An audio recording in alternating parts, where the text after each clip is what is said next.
Boa tarde, pessoal. Hoje é o dia 18 de abril de 2023. Estamos aqui, hoje para apresentar o 24º webinário do INCT-Bio, Instituto Nacional de Ciências e Tecnologias em Bioanalítica. E hoje a gente tem aqui o prazer de ter como palestrante o professor Luiz Henrique D'Antônia, da Universidade Estadual de Londrina. E agradecemos, já de antemão aqui a disponibilidade do professor Luiz Henrique e também agradecer a disponibilidade do professor Wendel Alves, da Universidade Federal do ABC, que vai fazer, então, a introdução do professor Luiz Henrique. Muito obrigado, então, pela participação também de todos aí, o interesse pelos webinários do INCT-Bio. Passo a palavra para você, Wendel.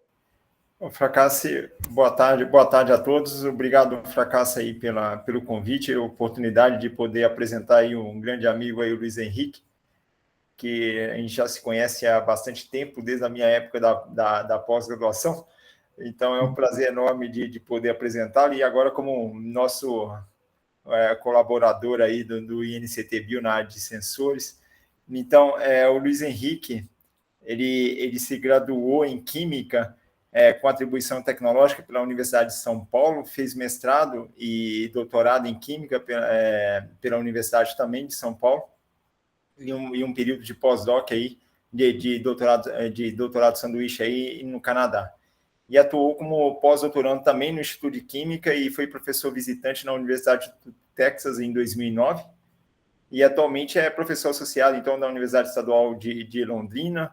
O Luiz Henrique tem uma atuação muito grande na universidade e ele já passou várias dores de cabeça aí em coordenações, e ele adora participar de coordenações de curso, de chefia de departamento, de instituto. Então, o que tiver de coordenação, pode contar com o Luiz Henrique aí, que ele topa. Ele assiste no prédio também, Wendel. Ele tem experiência na área de química, com ênfase na parte de eletroquímica e química de materiais. Mais recente, tem trabalhado fortemente nessa área de fotoeletroquímica, no desenvolvimento de materiais naturados de interesse ambiental, desenvolvimento de metodologias para degradação de corantes, usando processos fotoeletroquímicos, desenvolvimento de sensores e biosensores com interesse ambiental e clínico, e elaboração de novos materiais poliméricos, também condutores, com interesse biotecnológico, e no processo também de eletrooxidação de metais nobres, visando, então, eletroquímica interfacial. Ele já orientou vários alunos de iniciação científica, mestrado, doutorado, e tem uma lista enorme de publicações aqui, e eu quero agradecer, então, ao Luiz Henrique pela presença, e passo a palavra, então, para ele. Obrigado, Luiz Henrique. Obrigado, Wendel. Obrigado aí pela apresentação. Obrigado ao Fracassi pelo convite em apresentar o webinário aqui no INCT. Como o Wendel falou que eu gosto de cargo, mas eu não gosto muito, não. É que às vezes a gente tem que assumir algumas atividades administrativas na universidade. O Márcio falou que eu gosto de ser síndico do prédio. Hoje tem eleição, Márcio, mas eu não vou me candidatar, não. Bom, mas brincadeiras à parte, muito obrigado aí por todo o apoio que o INCT tem fornecido para a gente aqui em Londrina, Eu sou muito grato quando o Lauro e o Wendel convidaram para fazer parte do INCT em bioanalítica. Para a gente, assim, foi um marco muito importante, para o nosso grupo de pesquisa. E hoje eu vou tentar fazer uma linha do tempo, um pouco sobre alguns procedimentos ou alguns processos fotoeletroquímicos que a gente usa aqui no nosso laboratório para a determinação de moléculas que têm um determinado interesse biológico. Tá? Aqui a gente tem basicamente três linhas de pesquisa, voltadas para a fotoeletroquímica. Uma, que é a mais antiga, que é a parte de processos oxidativos, que a gente trabalha, tentando entender um pouco mais dos semicondutores e de alguns semicondutores que eu vou mostrar para vocês aqui. Tá? Uma outra linha que a gente tem começado agora a trabalhar, é a linha de processos de redução. No caso, o nosso interesse maior é na redução do nitrogênio à amônia, né? Então, a produção de amônia em temperaturas e pressões brandas, né? Que é bastante importante hoje em dia quando a gente fala em energia. E a terceira linha, então, é essa linha que eu vou apresentar para vocês, que seria a determinação, então, dessas moléculas por processos fotoeletroquímicos. A gente já tinha uma experiência na determinação de compostos por processos eletroquímicos, né? E aí a gente avançou um pouco mais, colocando luz, né? Eu brinco que a gente coloca luz aí nas nossas medidas para ver se funciona melhor o processo. Eu vou compartilhar aqui minha tela com vocês.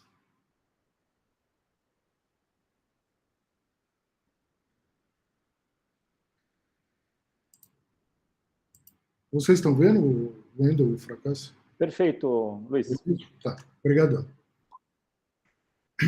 Bom, então, só para falar um pouquinho, né, aqui, da cidade de Londrina, da onde eu estou falando hoje, né, que é meu lar há 22 anos já que eu estou aqui em Londrina, né. Eu sou nascido em São Carlos, criado em São Carlos, fiz minha graduação, como o Wendel falou, minha pós em São Carlos, né, mas em 2001 vim me aventurar aqui para Londrina, no norte do Paraná.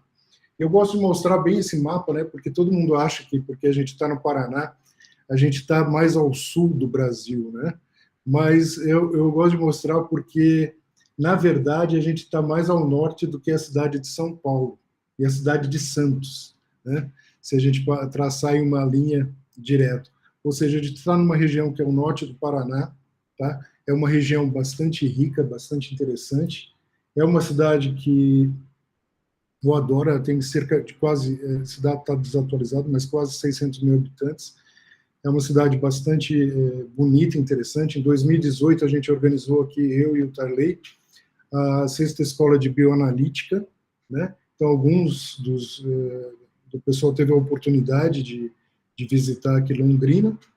E eu vou falar um pouquinho sobre a UEL, né? Que é a universidade onde eu atuo desde 2001, tá? Nós somos cerca de 1.650 professores ao todo.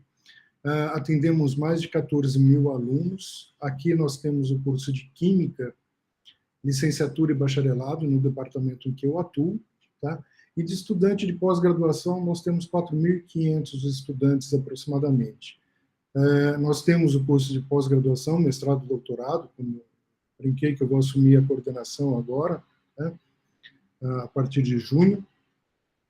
Mas nós temos também, no nosso departamento, mais 3 programas de pós-graduação, tá? Que é o ProfQui, que é o mestrado profissionalizante em ensino de Química, o mestrado e doutorado em ensino de ciências e o mestrado e doutorado em bioenergia, tá? Então, é um departamento que tem crescido muito aqui nos últimos anos, tá? E está se tornando bastante forte na pesquisa também. E com uma grata satisfação que o nosso programa subiu, agora nós somos nota 5, um mestrado doutorado em Química. Bom, para começar a falar um pouco dos processos fotoeletroquímicos, né, eu imaginei que teria bastante alunos aqui assistindo, então vou falar, e nem todos são da área, né, dessa área, entende da parte de semicondutores, vou fazer uma introdução, então, sobre os processos fotocatalíticos e sobre os processos fotoeletrocatalíticos, tá? Antes da gente passar, então, a mostrar alguns resultados do nosso grupo de pesquisa. Bom, quando a gente tem um semicondutor, a gente tem um distanciamento entre a banda de valência e a banda de condução, né, se a gente pensar lá na teoria de bandas dentro desse material sólido, em que, a partir do momento que a gente fornece uma excitação eletromagnética, a gente pode promover um elétron desde a sua banda de valência até a banda de condução, certo? Então, aquele material que até então se transformava como, se comportava, como isolante, ele passa a ser um material condutor. E essa a radiação eletromagnética, ela pode ir desde o ultravioleta até o infravermelho, certo? Então, desde comprimentos de onda bastante baixos até comprimentos de ondas altos, né? E isso está relacionado, como a gente sabe, com energia, né? Então, desde luz com alta energia até luz mais brandas, como o infravermelho, tá? Bom, mas como nem tudo são flores, né, no nosso semicondutor, muitas vezes o que pode acontecer é que o elétron que eu gerei, ele vai encontrar um outro buraco aqui da banda de valência, em um outro sítio ativo do meu condutor, e ele se recombina. Quando acontece esse processo, certo? Eu tenho uma desativação daquele elétron que eu tinha gerado, do buraco que eu tinha gerado. Porém, quando eu tenho sorte, tá? E esse elétron consegue migrar para a superfície do meu semicondutor, tá? Eu posso ter, então, processos aqui de redução na superfície do meu semicondutor. Por outro lado, se meu buraco consegue migrar para a superfície, ele também vai promover processos de oxidação. Então, eu posso ter num semicondutor oxidação e redução ao mesmo tempo. Tá? E aí vem o trabalho muito importante do Fujishima e Honda, lá de 1971, né, que mostra essa propriedade bastante interessante do TiO2, né, em que eles excitam com a luz ultravioleta o TiO2 e tem a geração, então, de hidrogênio e oxigênio na superfície do semicondutor. Então, seria uma forma bastante interessante para eu gerar hidrogênio, né, em condições bastante brandas, né, e com uma energia, uma fonte de energia que é a luz, tá? E que seria uma fonte renovável, então, de uma maneira bastante elegante de eu poder fazer esse processo. Mas também pode acontecer que esse elétron que eu gerei, ou esse buraco, eles se recombinem com outras substâncias na superfície do eletrodo, e do semicondutor, desculpa, e eu vou ter uma desativação desse processo. Então, para a gente é bastante interessante, eu reforço que a separação desse elétron e desse buraco, ele é proporcional à eficiência do meu processo. Então, quanto mais eu consigo manter esse elétron e esse buraco separados um do outro, né, melhor e mais eficiente vai ser o processo que eu estou trabalhando. Bom, dentro dos semicondutores que a gente conhece, hoje eu vou tratar mais dos semicondutores baseados em óxidos de metais de transição, né? A gente tem aqueles semicondutores que são do tipo P e aqueles condutores que são do tipo N. O que isso quer dizer para mim? Tá? Se eu considerar que eu tenho uma distância entre a banda de valência e a banda de condução, né, que eu considero como sendo o meu gap, o meu band gap, eu vou ter um nível de aceitação, um nível de Fermi, posicionado mais perto ou da banda de condução ou da banda de valência. E aí eu vou ter um nível intermediário, que eu chamo de aceptor, para esse elétron, que eu estou passando da banda de valência para a banda de condução. Em outras palavras, o que isso quer dizer para mim? Tá? Que um semicondutor do tipo N, eu vou favorecer a passagem dos elétrons para a banda de condução, certo? Então, ele vai favorecer processos de redução, mais geração de elétrons, tá? Enquanto o semicondutor do tipo P, eu vou ter processos mais voltados à parte de oxidação, por causa dos buracos que eu tenho gerado, tá certo?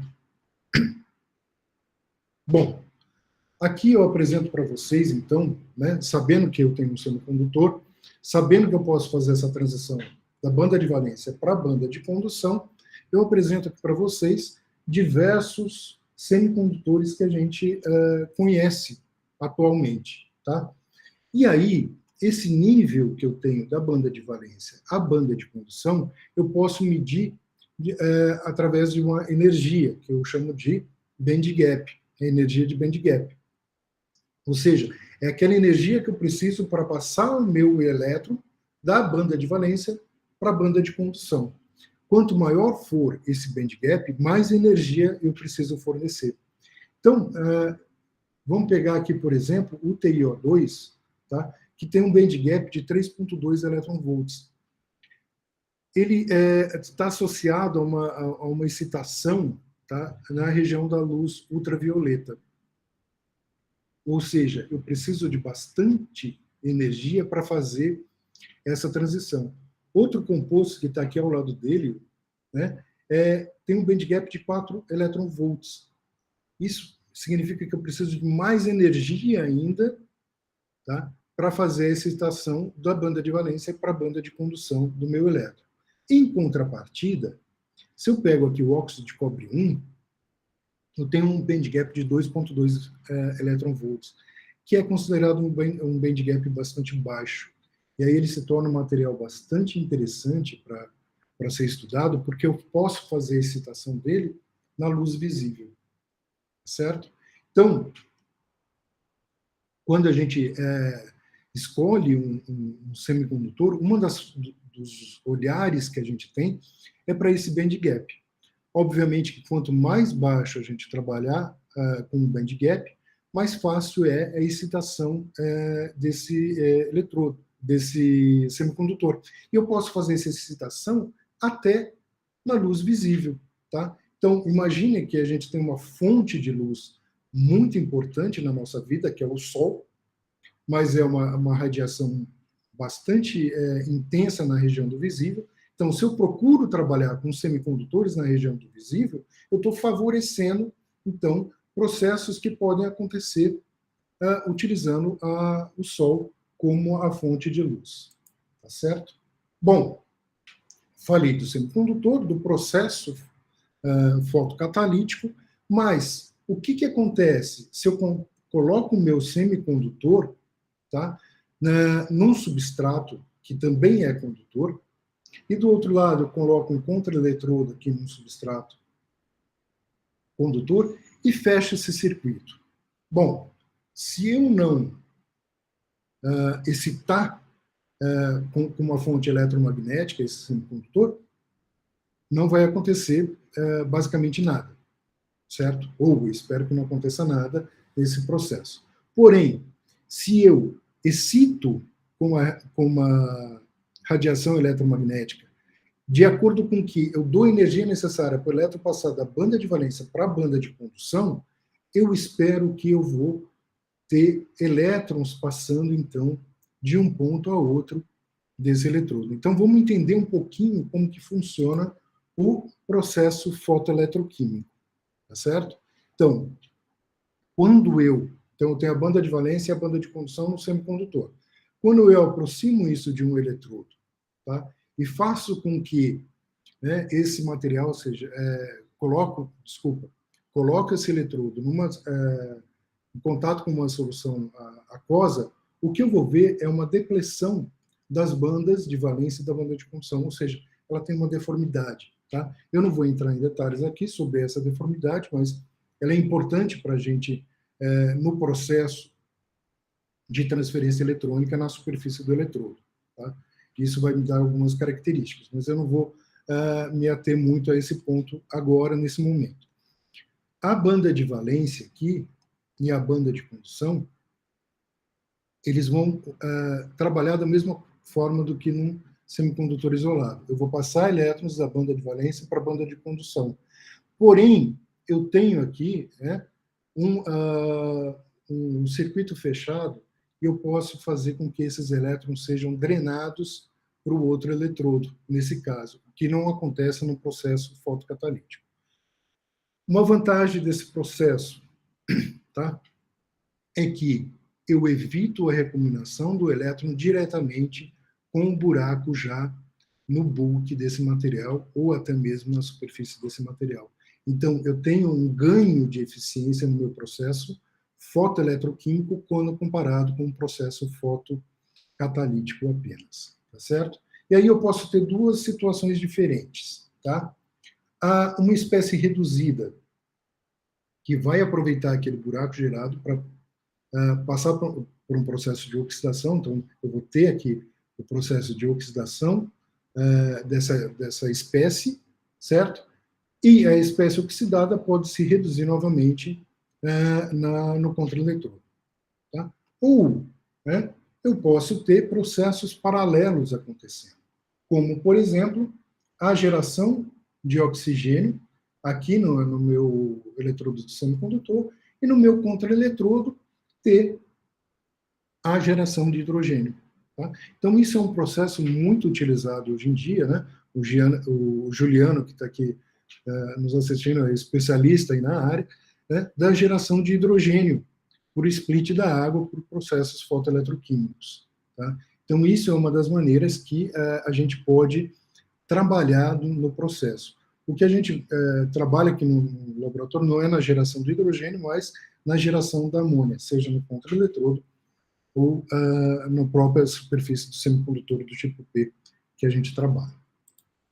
Certo? Bom, então trazendo aqui um exemplo de fato do que é um processo fotoeletroquímico,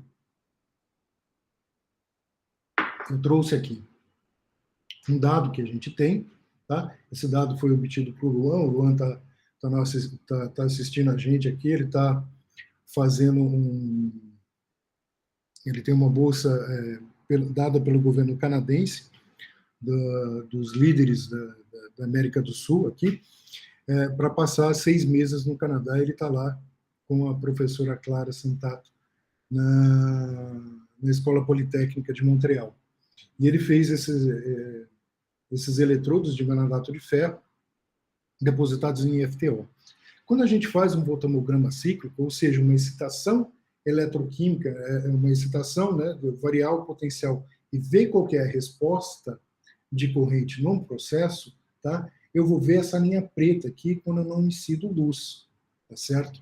Ou seja, a corrente é uma corrente bastante baixa, tá? Isso daqui é o eletrólito de sulfato de sódio. Porém, essa linha vermelha aqui é quando, né, o Luan irradiou o eletrodo com um laser azul. E aí eu observo, né, bem importante, que a partir de mais ou menos 1.1, eu tenho um aumento expressivo da fotocorrente do processo aí. Né? Então, algo de interessante, né, está acontecendo que aumenta bastante a fotocorrente. E eu vou poder aproveitar essa fotocorrente, então, para alguns processos, né, seja processos de oxidação ou até mesmo processos de análises, né, de quantificação, como a gente vai ver daqui a pouco. Bom, mas vocês devem estar me perguntando, o que é essa linha azul, então? Essa linha azul é o processo que a gente faz, e a gente chama de luz intermitente, para ver como que é a resposta do nosso eletrodo quando a gente liga a luz e quando a gente desliga a luz. Então, aqui está mostrando que nesse ponto, exatamente, foi quando eu liguei a luz, então a corrente estava bastante baixa, certo? Como no escuro, ele estava no escuro, não tinha luz. Quando eu irradio o meu eletrodo, eu vejo o aumento de fotocorrente. E então, esse aumento de fotocorrente que eu observo, ele vai me dar várias informações a respeito do meu sistema. E eu posso usar, sabendo que a corrente é proporcional, né, ao processo que está acontecendo, eu posso correlacionar isso com a concentração, eu posso, por exemplo, utilizar essa fotocorrente para determinar concentrações de espécie que estão em solução. Como a gente faz um processo eletroquímico normal de um sensor, né, eletroquímico.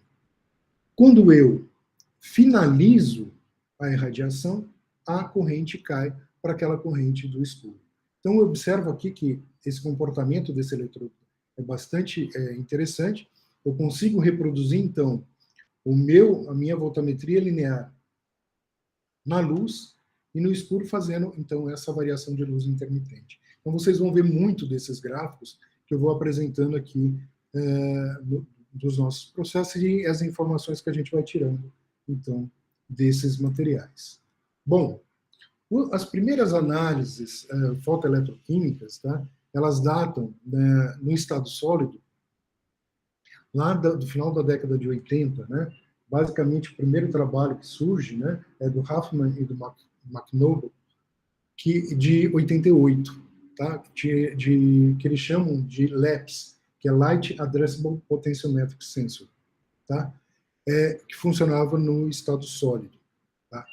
Então, vocês veem que já tem bastante tempo aí, né, desses estudos, né, sendo processados, né, e da parte de eletroquímica, utilizando líquidos, né, ou seja, reações em solução, elas começam, então, com um trabalho de Compton, lá em 98, já 10 anos depois do LAPS serem mostrados, né, a gente vai ter, então,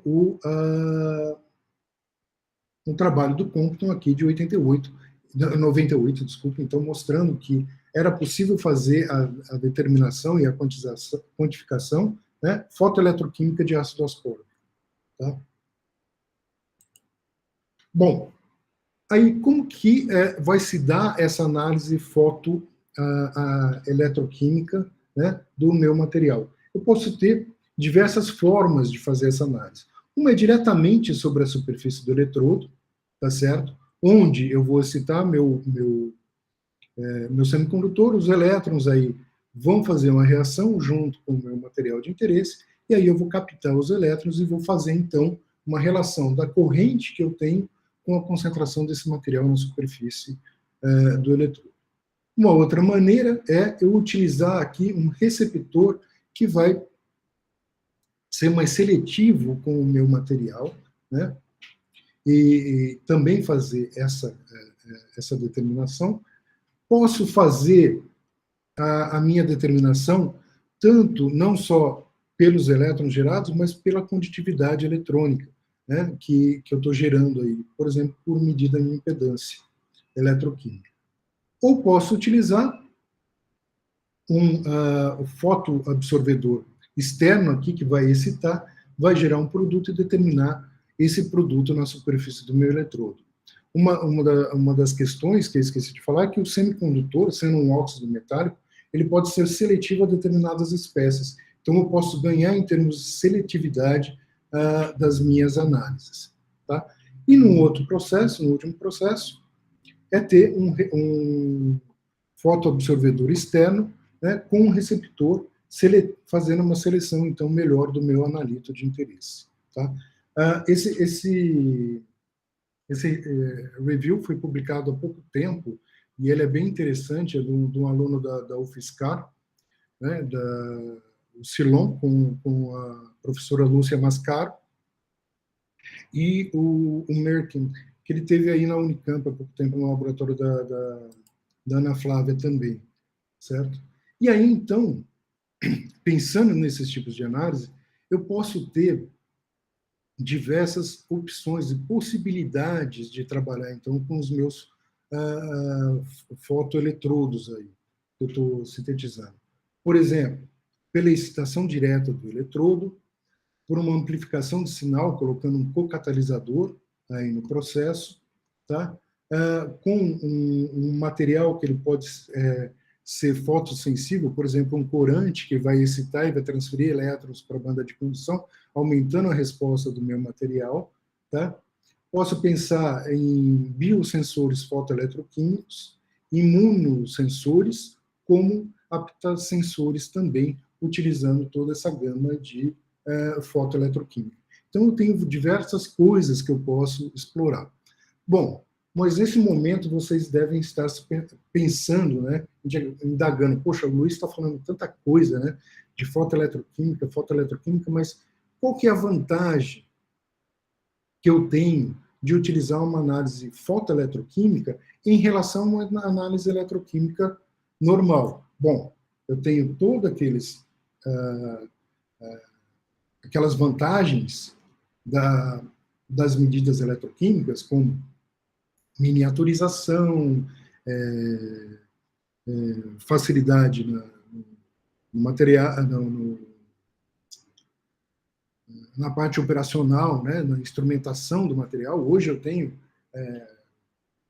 potenciostatos que são do tamanho de um pendrive, né, que eu posso colocar no meu computador, no meu celular, e fazer medida, né, onde eu bem entender, da maneira que eu bem entender. né? Muitas vezes as pessoas falam assim, mas a eletroquímica não funciona para determinação. Funciona. Tanto que um dos sensores mais comercializados, né, é um biosensor, que é o hemogluco, né, para determinação de glicose. Né?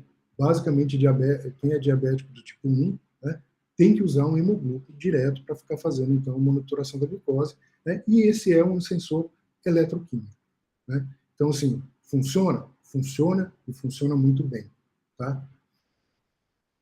Bom, mas a vantagem quando eu trabalho com fotoeletroquímica, com uma análise fotoeletroquímica, é a alta sensibilidade do meu processo. Por quê? Eu separo a forma do meu sinal de excitação com a forma da detecção. Eu estou excitando o meu material com luz e estou fazendo a detecção de maneira eletroquímica. E com isso, o que eu vou ganhar? Qual que é a grande vantagem? É que eu posso ter, nesse caso, uma diminuição muito grande do sinal ruído e amplificar, então, a sensibilidade do meu processo. E eu vou mostrar para vocês que isso é possível. Bom, voltando, então, aos nossos semicondutores, quando eu observo a gama de semicondutores mais comuns, né, que a gente pode trabalhar, que a gente tem, eu vejo que eles têm band gaps muito altos. Alguns que têm band gaps abaixos, eles têm bandas, né, a posição da banda é muito abaixo da geração de hidrogênio, e eu não consigo fazer, então, com que eu possa gerar hidrogênio. Então, sempre a gente procura trabalhar com semicondutores que têm a banda aqui acima do par H2, H2O, tá certo? Mas que tenham band gaps mais baixos. Dentre esses materiais, tá, um material bastante interessante e que a gente tem trabalhado muito no nosso laboratório é o vanadato de bismuto. Tá? O bismuto, o óxido de bismuto, aqui quando a gente analisa ele tem um band gap de 2,8. Quando eu vou trabalhar com o vanadato de bismuto, que é um óxido misto de vanadato de bismuto, no caso, né, eu tenho, então, um abaixamento desse band gap, ele cai para 2,40 elétron-volts, então eu posso excitar na região do visível, isso é fácil de fazer. E eu posso ter, basicamente, duas estruturas desse vanadato de bismuto. Uma é a tetragonal, que obtém em valores baixos de temperatura, dependendo da síntese que eu estou fazendo. Ela não é fotoativa, certo? Ele é considerado como isolante. E tem a fase monoclínica. A fase monoclínica, ela é fotoativa, e ela que vai me dar esse band gap de 2,4 elétron-volts. Desculpa. Toda a nossa história aqui com o vanadato de bismuto em Londrina começa quando eu estava na Universidade do Texas, junto com o Rajesh, e eu comecei a trabalhar lá com o vanadato de bismuto, e o vanadato de bismuto é mais ou menos como hidróxido de níquel, né? Uma vez que você trabalha, nunca você consegue se livrar dele, porque ele funciona muito bem, tá? Então a nossa história começa lá em 2009 para 2010, tá certo? O Raj, eu tinha apresentado um projeto para ele, ele falou assim, olha, eu não gostei do seu projeto, eu acho que você pode ser mais inteligente do que isso, tá? Então você vai me propor um outro projeto. Daí eu fui para casa, fiquei assim, mal, né? Pensei, e daí falei assim, bom, não existe nada na literatura falando da deposição eletroquímica do vanadato de bismuto. Então vamos tentar fazer uma deposição eletroquímica desse vanadato. E aí foi o primeiro trabalho, então, que é relatado do vanadato de bismuto. Todas as outras sínteses eram feitas o estado sólido ou em solução. E o que a gente fez? A gente pegou um eletrodo de platina, depositou bismuto, e tem uma propriedade. E quando eu tinha feito pós-doc com a Suzana, tinha um trabalho que a Suzana tinha feito que eu achava muito bonito, que era um stripping de bismuto, que ela fazia facilmente, né? Fazia o stripping e deposição do bismuto várias vezes. E, poxa, mas se eu posso fazer o stripping, eu posso fazê-lo numa solução contendo o vanadato e precipitar, já que o vanadato ele não é solúvel em água, eu vou precipitar na superfície do eletrodo. E aí, então, a gente fez vários testes, né? Conseguimos, né, depois de muito trabalho, depositar o vanadato de bismuto. Então, como vocês veem aqui, aquele voltametria linear com luz intermitente que eu mostrei para vocês, então a gente tem uma boa foto corrente desse material, e depois a gente fez variando, né, fixando um potencial e variando, então, aqui o comprimento de onda de luz emitido. E com isso a gente consegue calcular o band gap do material que a gente estava trabalhando ali em si.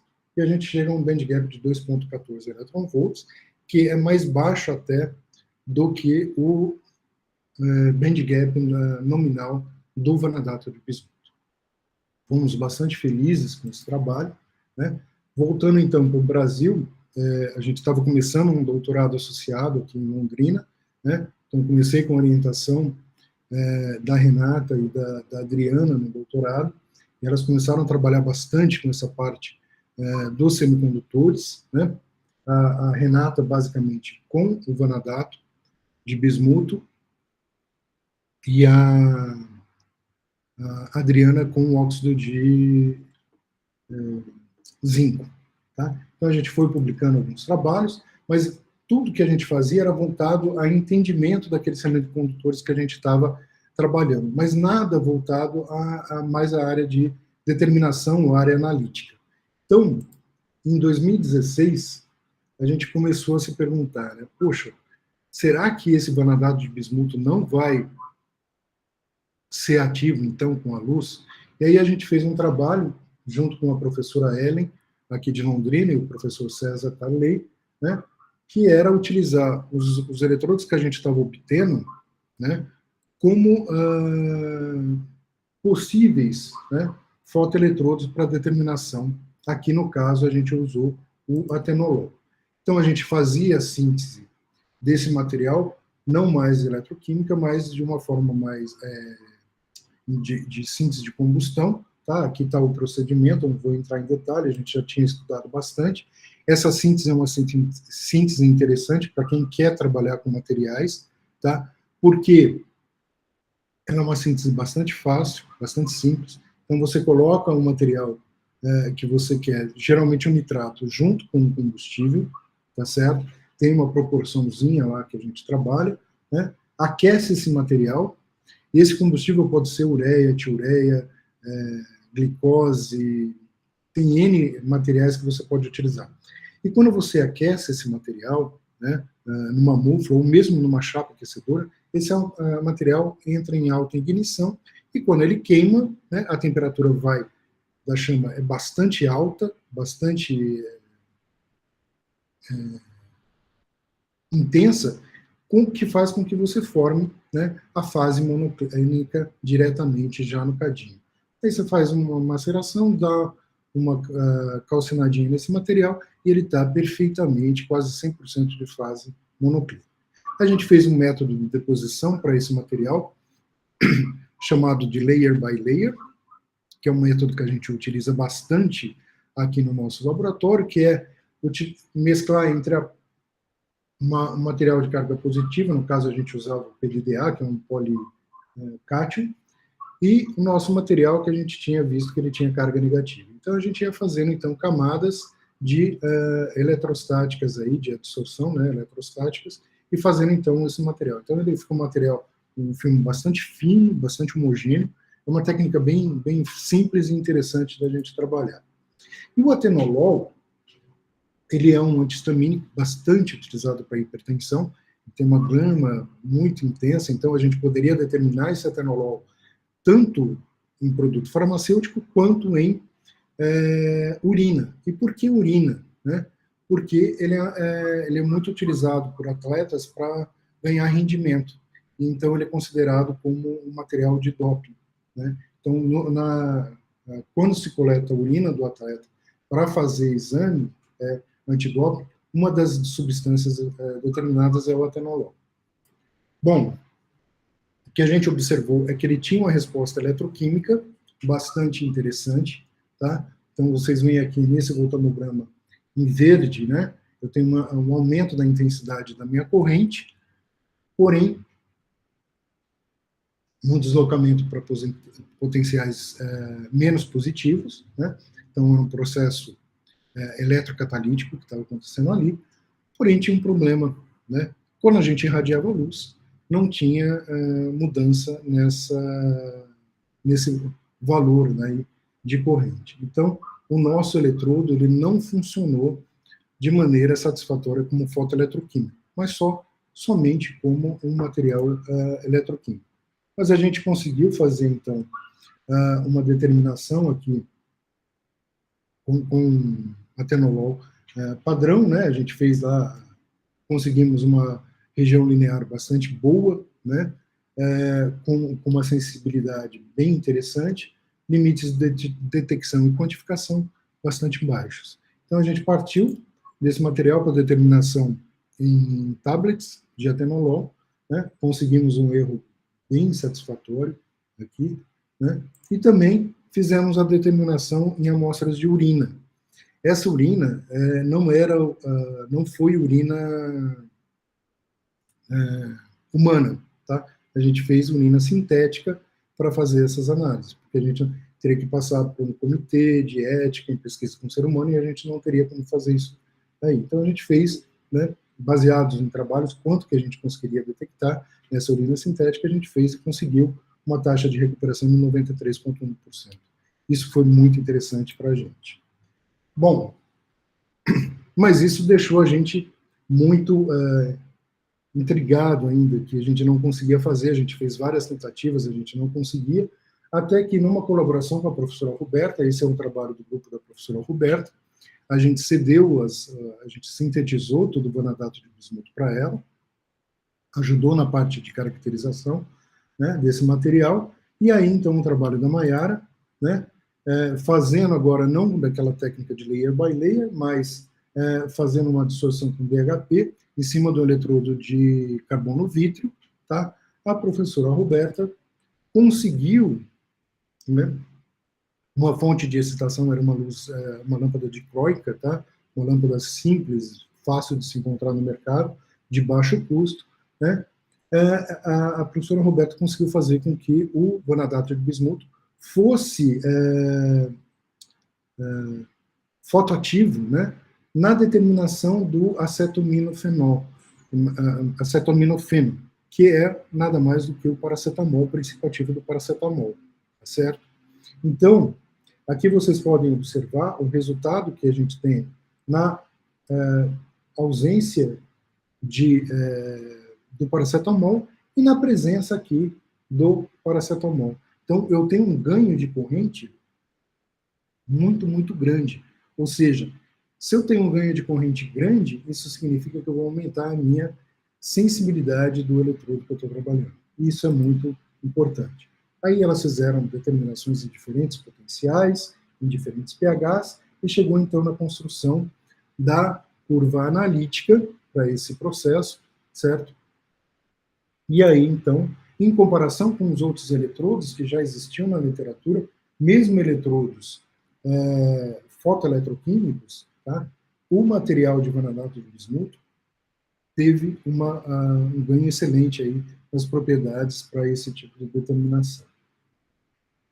Bom, como eu falei para vocês, eu tinha uma outra aluna que trabalhava com eletrodos de óxido de zinco, então a gente já conhecia bem o eletrodo, a gente já conseguia fazer bastante tranquilamente esses eletrodos, tanto por síntese de combustão como por eletrodeposição.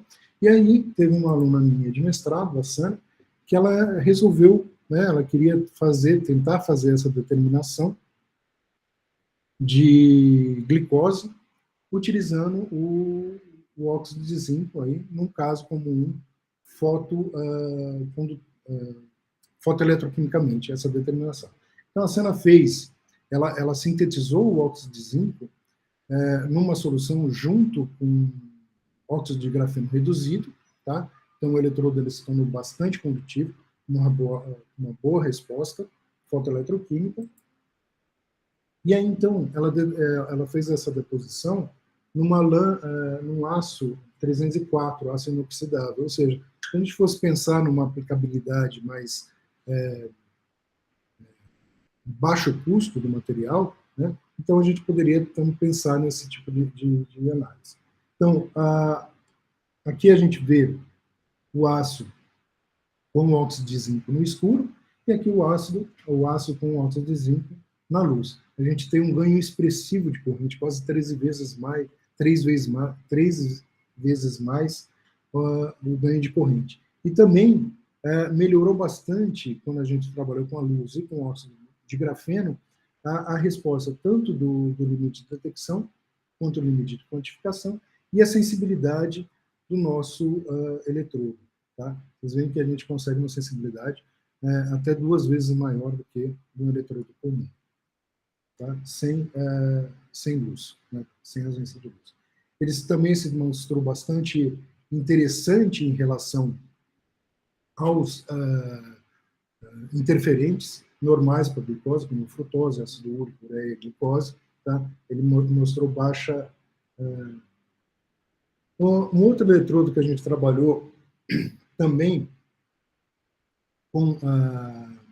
em parceria, em colaboração com o pessoal da Unesp de Bauru, né, basicamente com o Marcelo Pelissari e com o Newton, tá, foi que eles tinham depositado por Sputtering um filme de óxido de cobalto, tá, e aí a gente fez, então, a determinação do ácido ascórbico. Né.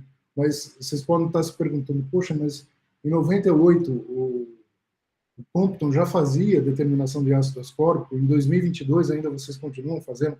Sim, o ácido ascórbico é material de muito interesse, como ureia, como dopamina, ele é de muito interesse em determinações, né, precisas e seletivas para esse material, porque ele é um fator importante aí na parte do sistema nervoso central humano. Tá? A gente já tinha trabalhado com o cobalto para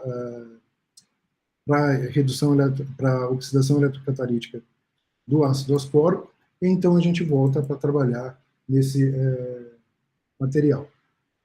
Então vocês veem aqui que a gente consegue uma resposta muito, muito interessante, né? Esse aqui é o ácido ascórbico na presença de uma irradiação com luz azul, tá? Com laser azul. Aqui é quando eu coloco o ácido ascórbico. Então eu vou ter aqui uma determinação muito interessante, né? Uma alta corrente, né? E aqui, então, a gente trabalhou com voltometria de pulso diferencial, onde eu consigo fazer, então, uma boa correlação da corrente em relação à concentração de ácido ascórbico, tanto quanto por uma determinação amperométrica. Então, esse nosso eletrodo, né, ele funcionou muito bem, tá? Tanto na voltometria de pulso diferencial, quanto na determinação amperométrica que a gente conseguiu para, nesse caso, o ácido ascórbico. Mais recentemente, também, a gente desenvolveu algumas plataformas utilizando o vanadato de ferro, tá? Então, a gente substituiu o bismuto por ferro, uma vez que o ferro ele é um material ambientalmente mais interessante, mais amigável ambientalmente, por assim dizer, e também de um custo bastante baixo. Tá? Então, a gente conseguiria reduzir o custo dos nossos eletrodos, e a gente utilizou, então, numa oxidação não enzimática para a glicose desses eletrodos. Tá? Então, os filmes foram depositados com uma técnica muito similar àquela técnica, bastante parecida com aquela técnica de layer by layer, que eu falei para vocês, camada por camada, mas aqui, ao invés de colocar um agente catiônico, poliônico, né, eu trabalho com a questão do ferro ser carregado positivamente e o vanadato negativamente. Então, eu começo a fazer filmes onde eu mergulho meu eletrodo no óxido, numa solução contendo ferro, depois numa solução contendo vanado. ferro, vanádio, e aí eu vou fazendo atrações eletrostáticas e a precipitação na superfície do eletrodo e calcino esse material. Consigo material monoclínico, com band gap bastante baixo, tá certo? E com respostas eletroquímicas bastante interessantes. A gente já tinha observado esse material para oxidação de alguns corantes. Aqui a gente faz, então, para oxidação da glicose. Aqui, aquele voltammograma linear que eu mostrei para vocês, não vou entrar em detalhe, mas a gente vê um ganho considerável de fotocorrente aqui, em valores mais altos.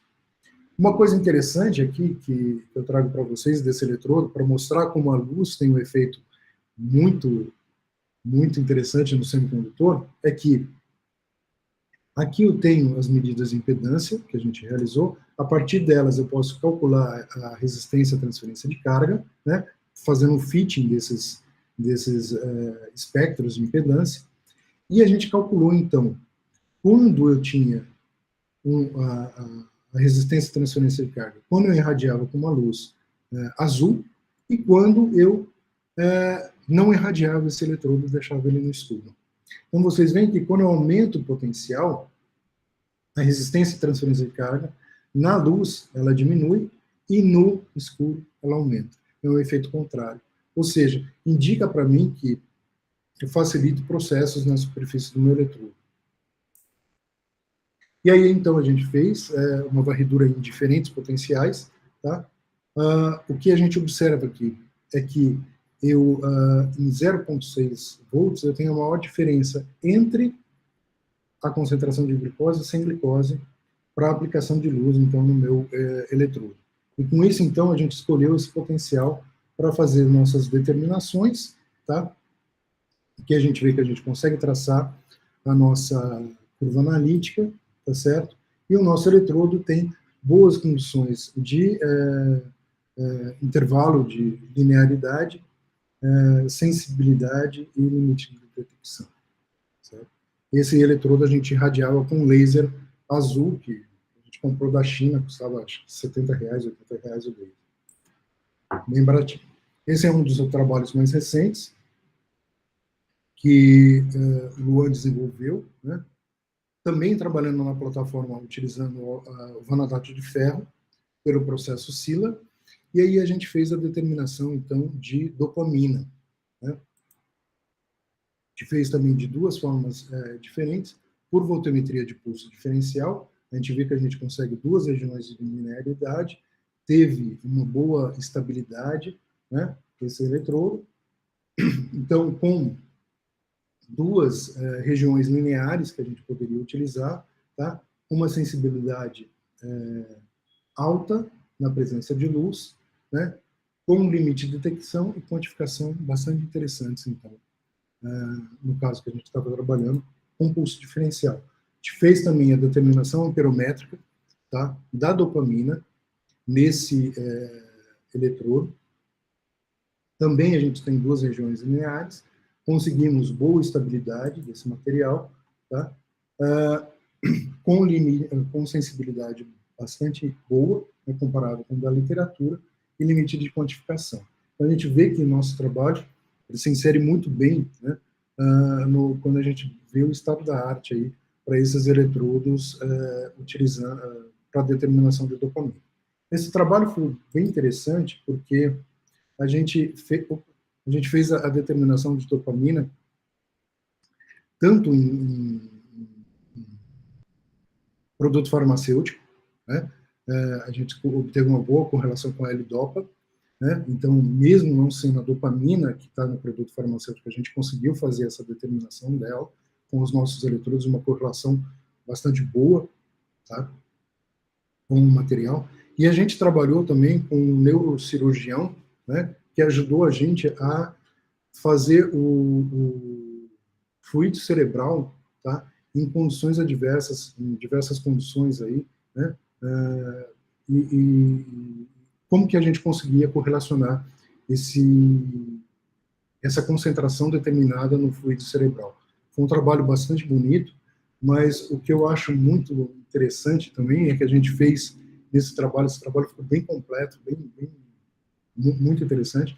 O professor Augusto, lá da Unesp de Itapeva, né, fez uns cálculos teóricos para a gente com relação à posição das bandas, né, tanto da dopamina e dos óxidos que a gente estava obtendo ali, de vanadio de ferro, né, e a gente viu que, por exemplo, no escuro, né, a transição se dava do elétron, aqui da banda de valência da dopamina para a banda de condução material, né, então por isso que a gente tem uma determinada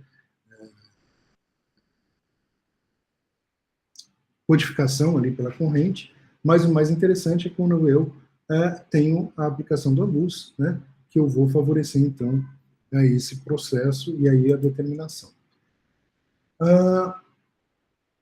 Um pouco mais além, a gente viu que pH ótimo que a gente trabalhava era o pH 7, né, pH neutro. Quando a gente trabalhou com pH 8, a gente não teve determinação. Os cálculos teóricos mostraram para a gente que a banda estaria muito acima, isso a gente viu. Ou mesmo, né, produtos da oxidação da dopamina, eles não interfeririam, né, no caso do nosso resultado, né? Então, ia um pouco a mais além, a gente fez os interferentes, e a gente viu que nenhum interferente tinha uma inter-relação assim, muito efetiva com o nosso processo. O único que apresentava um pouco de interferência é o ácido úrico, e pelos cálculos dos potenciais das bandas, a gente viu que realmente, né, não tinha como a glicose, a frutose, ou mesmo a ureia estarem perto ali, né, da coisa, mas com relação ao ácido úrico ele estava mais próximo, e a banda dele estava mais próxima aí do material.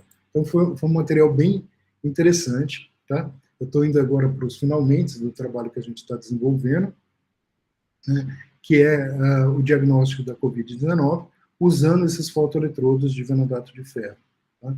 Então, o que a gente utilizou foi um material produzido para a Fiocruz. Esse material não está publicado, então eu não posso dar detalhes aqui do que é esse material, mas a gente viu que quando a gente isolava um antígeno e utilizava uma proteína específica, né, a gente podia ver uma fotocorrente, uma diminuição da fotocorrente do processo, né, e a gente poderia, então, quantificar o quanto da proteína do vírus a gente poderia ter aí no processo, tá?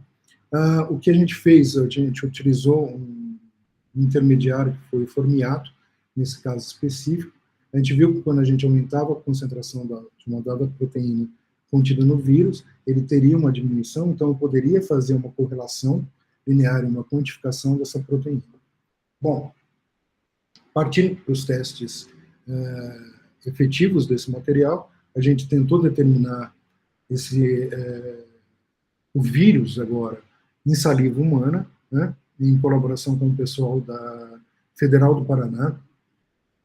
A gente viu que a gente não conseguia determinar, mas quando a gente faz a determinação no soro humano, né, a gente vê que o branco aqui, né, dá esse resultado, o não contaminado está muito próximo do nosso valor, porém, o soro contaminado, né, aqui já tem uma diminuição muito drástica do valor da fotocorrente. Então, eu posso utilizá-lo como uma forma de diagnóstico da COVID-19, esses nossos eletrodos. A diferença entre o laranja e o verde é o potencial que a gente fez de determinação, e aqui foram feitas diluições diferentes para o soro. Então, esse daqui estaria mais concentrado, o 1 para 1000 estaria mais concentrado em vírus do que 1 para 10.000, nesse caso.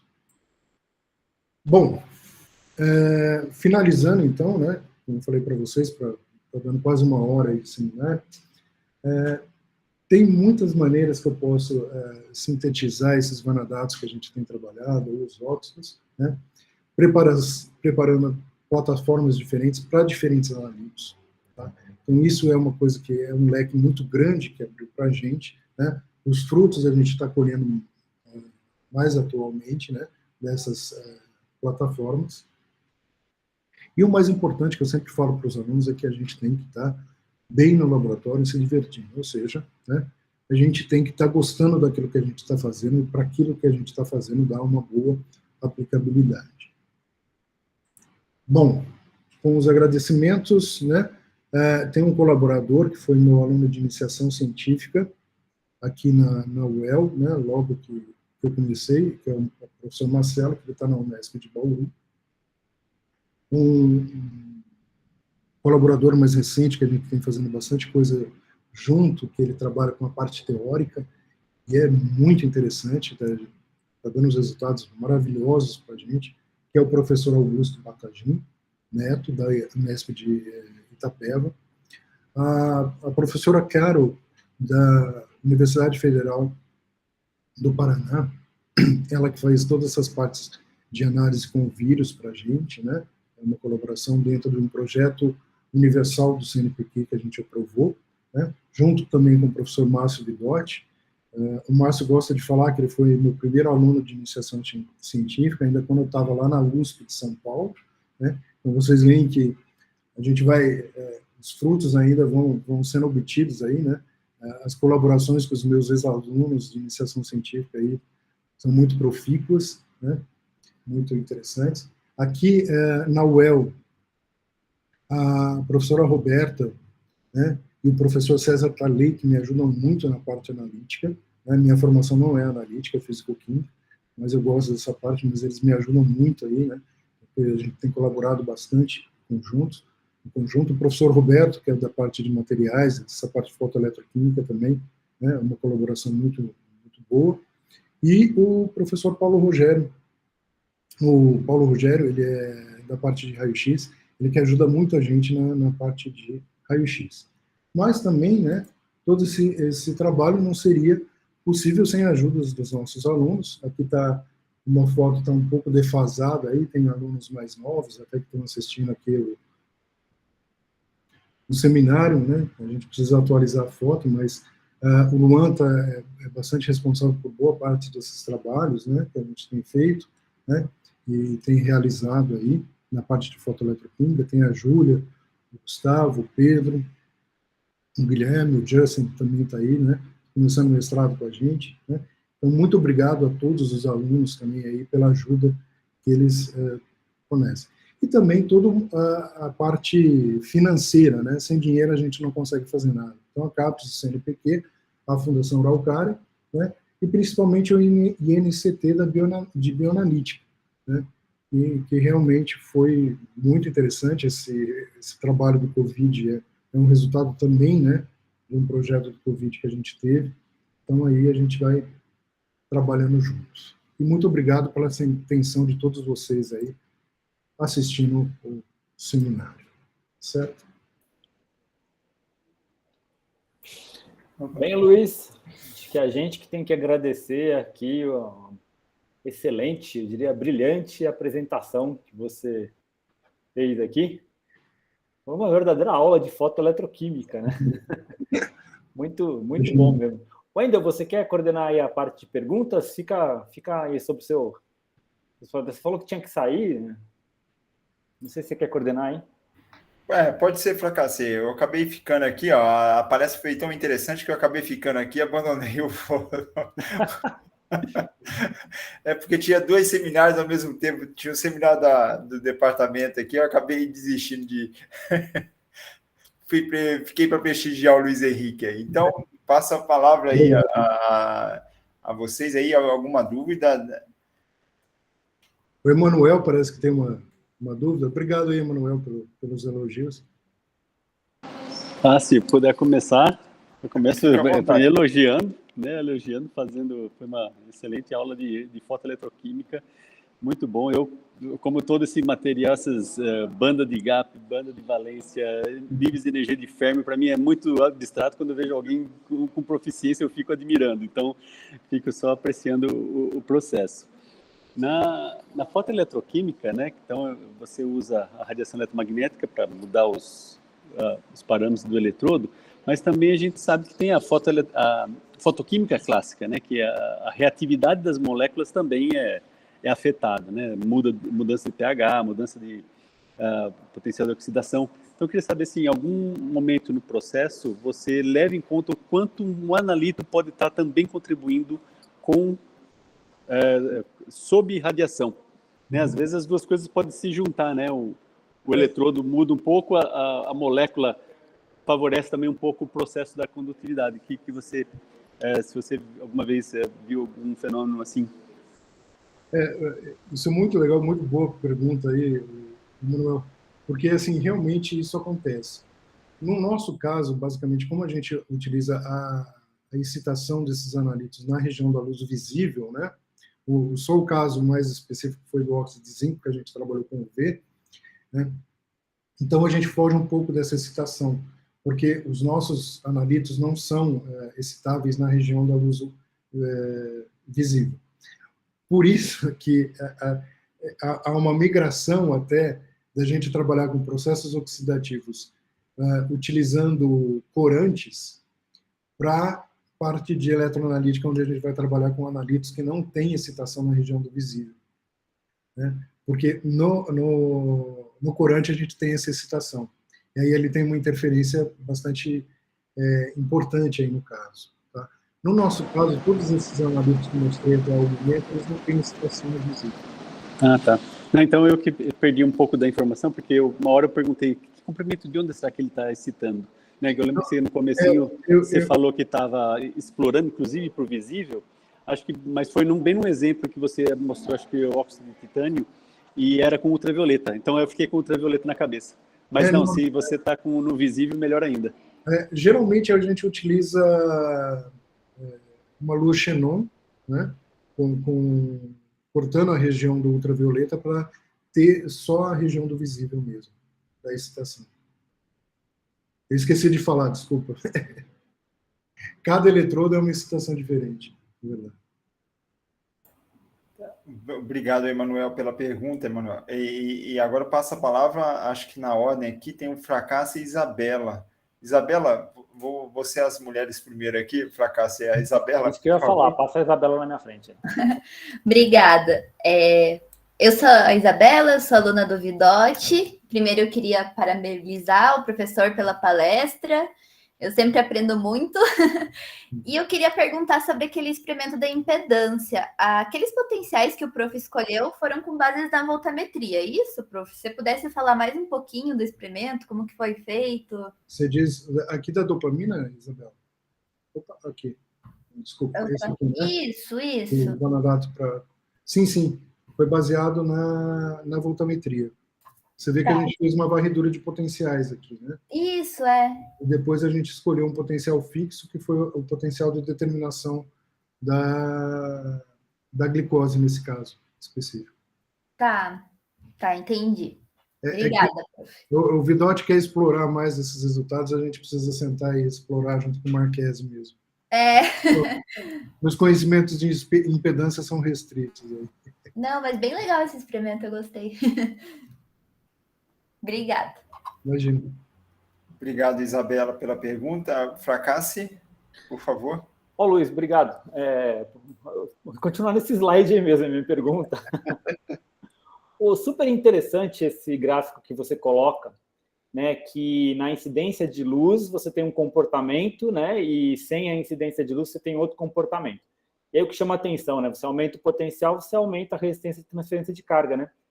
Qual que é a explicação para esse fenômeno? Você está modificando aí o óxido que tá depositado no eletrodo, você está formando um outro óxido que, sei lá, de certa forma ele está isolando o eletrodo? Como que fica a explicação para isso? Não, isso é uma condição da condição intrínseca do material, né? Porque quando você aplica a luz, o fracasso, você gera, os elétrons passam para a banda de valência, né? E aí você vai da banda de valência para a banda de condução, e você vai fazendo como se fosse uma drenagem pelo eletrodo. Então, o que você vai ficar residual no material seriam os buracos, quando você excita com a luz. Então, esses buracos que estão sendo gerados aqui, eles estão favorecendo uma diminuição da resistência à transferência de carga, facilitando a oxidação do material na superfície do eletrodo. Não, certo, isso daí eu concordo, né? É fácil de visualizar. No escuro que é a minha dúvida, né? No escuro? No escuro, porque quando você aumenta o potencial, né, você está aumentando a resistência, né? Você está dificultando o processo, né? Isso não está muito claro para a gente ainda, tá?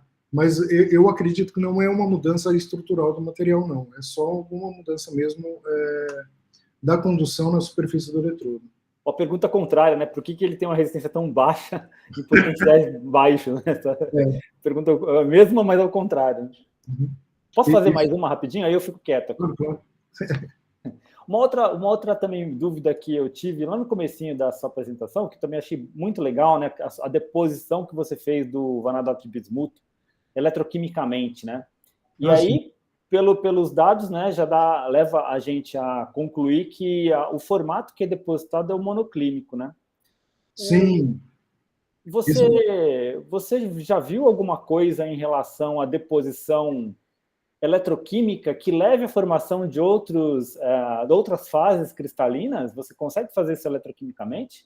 Consegue, tanto que o vanadato ele é muito especial com relação ao pH, tá? Eu não entrei em detalhes nesse trabalho aqui, mas a gente fez em diferentes pHs e o vanadato vai mudando as suas informações. E aí você acaba depositando um tetragonal. Esse especificamente foi a pH 7 que a gente conseguiu. Se aumentar um pouquinho o pH, passar para o pH 8, ele já é a fase tetragonal. Então você consegue selecionar a eletrodeposição de acordo com o pH. Se você vai a pH muito ácido, você já deposita o óxido de bismuto. Obrigado. Aliás, achei fantástico esse gráfico de determinação do band gap, muito legal mesmo. Isso todo mundo, eu acho incrível, né? Mas o laboratório do Raj lá, ele tinha uma gerente do laboratório que era a Norma, que era uma argentina. O marido dela ele é engenheiro elétrico. Então, 90% dos materiais, dos equipamentos no laboratório do Raj é tudo homemade, tá? Que ela construía junto com ele, né? E esse era um processo, a gente fala, ninguém acredita, né? Mas era um espectrofotômetro antigo que você ia variando manualmente o comprimento de onda, você ia virando, né? Girando, né? Então tinha a velocidade certa de você fazer o negócio. E eu fazia isso com o Wan, que era uma pós-doc tailandesa, né? Que um fazia o corte de luz e o outro ia virando, né? E às vezes ela me dava bronca, que eu virava muito rápido, eu virava muito devagar. Mas isso é muito legal. Hoje já tem vários equipamentos que você compra que ele já faz isso automaticamente. Obrigado. Imagina. Obrigado, Fracassi. Agora tem um chefe aí, ó. O Lauro quer fazer uma pergunta para você aí. Lauro, por favor. Obrigado, Wendel. Primeiro, Luiz, eu gostaria de parabenizar aí pela apresentação. Obrigado. Muito didática aí a sua apresentação, acho que contribuindo aí bastante aí para o pessoal, né?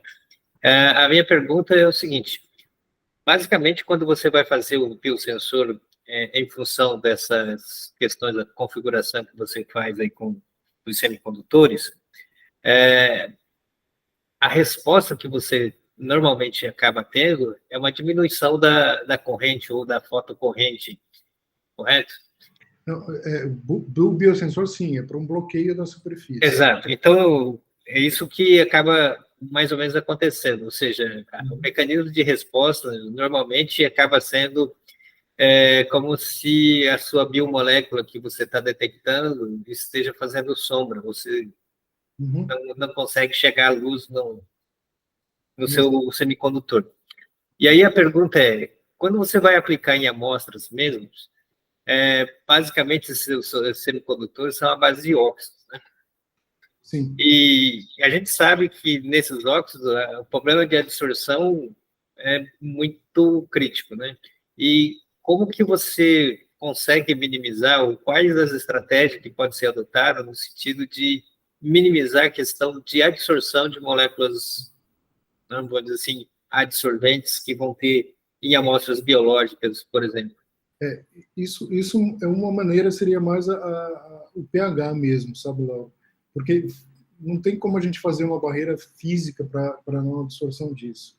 ele é um material bastante poroso e muitos OHs ali que vão acabar fazendo interação com as moléculas. Tanto que naquele resultado da saliva que eu mostrei, a gente não conseguiu determinar, porque a matriz é muito complexa, muito complexa.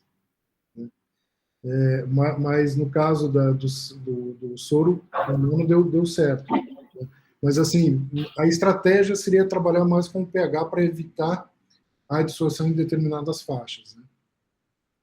E se você trabalhar com algumas moléculas, tipo alguns tensoativos, você acha que o tensoativo acaba matando sua propriedade semicondutora também? Ou Dependendo... você acha que pode ser minimizada a questão da absorção dessas substâncias, vamos dizer assim, absorventes? Uhum. Não, isso é uma muito boa dica, Laura. Obrigado aí pela pergunta. Eu acho, dependendo do tamanho do tensoativo, não. Seria uma maneira da gente tentar testar com tensoativos de cadeia um pouco mais curta, né? Não tensoativos muito grandes. Eu acho que o tensoativo muito grande ele vai acabar enovelando e barrando aí a superfície, mas provavelmente tensoativos de cadeia curta, né? De cadeia carbônica curta, a gente consiga. Obrigado aí pela dica. Posso fazer mais uma, Wendel? Claro. Fica à vontade.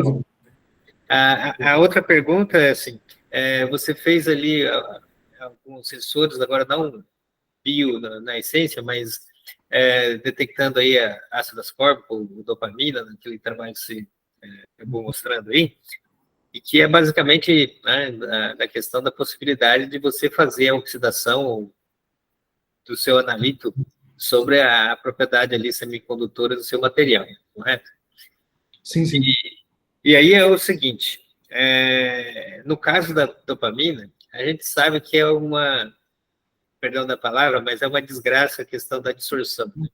E quando você faz essa questão da oxidação dela sobre esses seus materiais, como que ela fica? Ela absorve ou como que você evita esse problema? Olha, no caso do vanadato de ferro, Laura, a gente não observou a dissorção, não observou o bloqueio dela. Tá? E tanto que os possíveis produtos formados, né, a gente não fez uma determinação, a gente se baseou na literatura, né, ele não oxida no potencial que a gente estava trabalhando.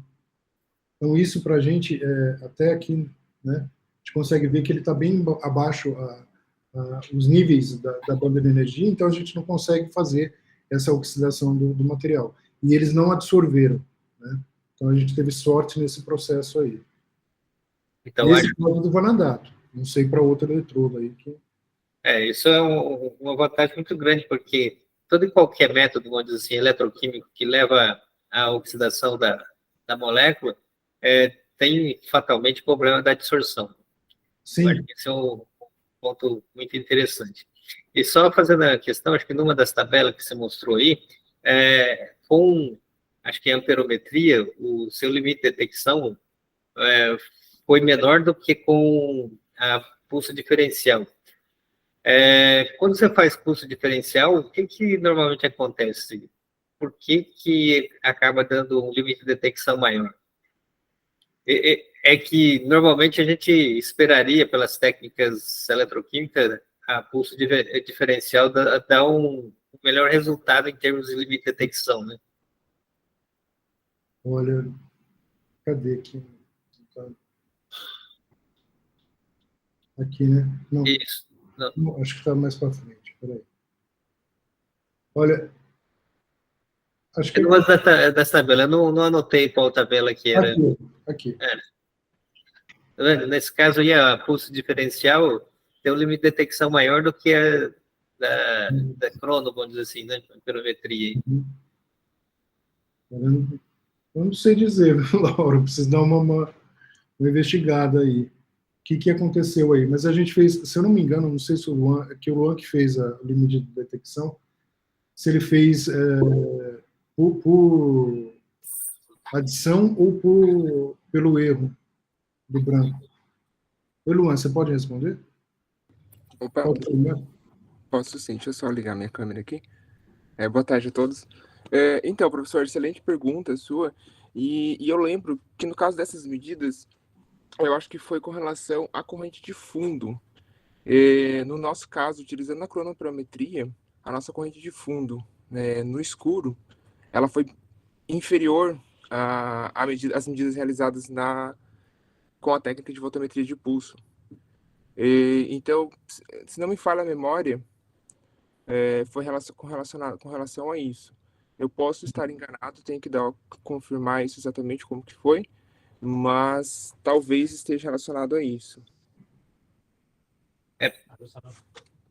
Provavelmente a questão da aplicação, não sei qual foi a amplitude dos pulsos, mas eventualmente essa questão da amplitude dos pulsos Sim. pode perturbar, porque o sistema não é tão trivial e tão direto quanto é um eletrodo limpo, né? Como tem a questão do semicondutor, tem toda essa questão aí, muitas vezes até com luz, então pode realmente ter um comportamento bem distinto.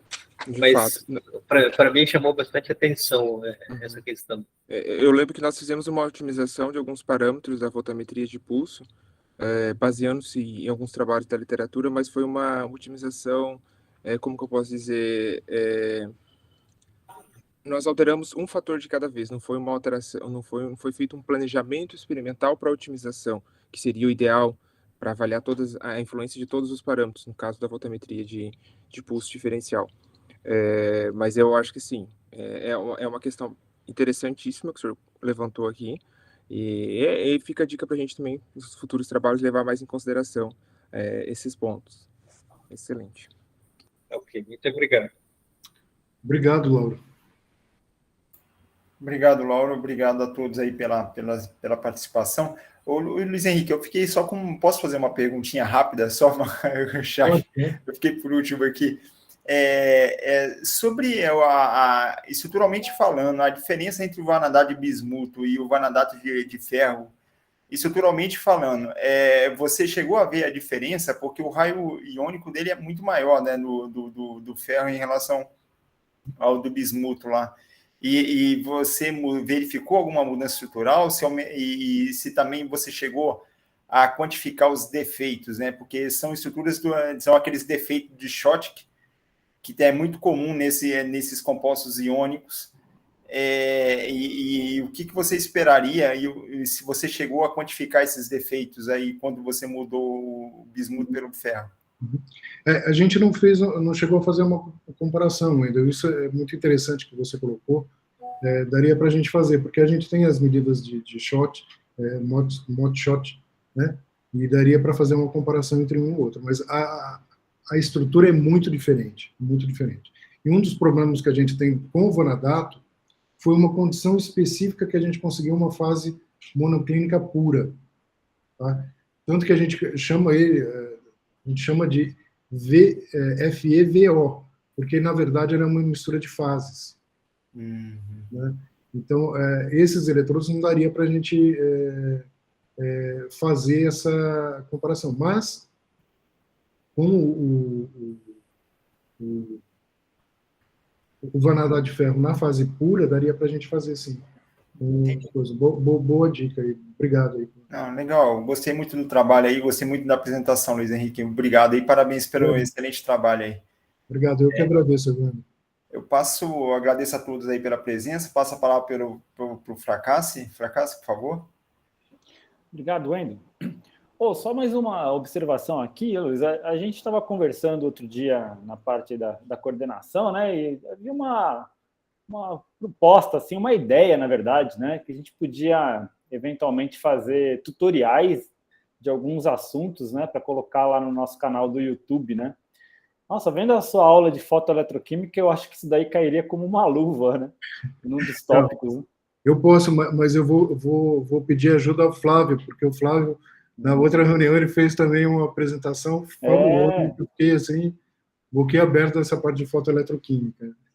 Isso é uma ideia, né? Talvez a gente possa discutir isso daí no futuro, né? Com todos os membros aí da equipe, né? Seria interessante de fazer alguns vídeos, né?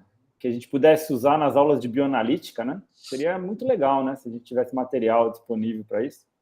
Mas são ideias aí iniciais. Obrigado. Luiz, muito obrigado aí pela disponibilidade de apresentação. Né? Eu que agradeço. Aí foi...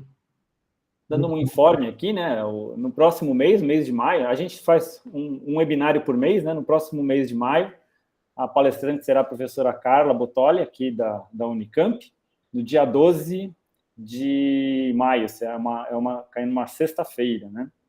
E lembrando também que a gente disponibiliza, né, as palestras no canal do INCTBio no YouTube. Então, se alguém quiser, né, rever as palestras, pegar alguma referência, vocês podem dar uma olhada no canal lá, que tem bastante material já publicado lá. Então, eu agradeço novamente a presença de todos. Muito obrigado pela participação. A gente teve bastante gente participando hoje. E encerro aqui, então, hoje. E aguardo todo mundo aí no próximo mês. Graças a Deus. Um abraço. Obrigadão, Fracasso. Até Boa mais. semana a todos. Semana para todo mundo aí. Obrigado, Wendel. Tchau, Wendel. Bom dia. Obrigado aí, parabéns aí pelo trabalho. Tchau, tchau, gente. Tchau, tchau. Abraço.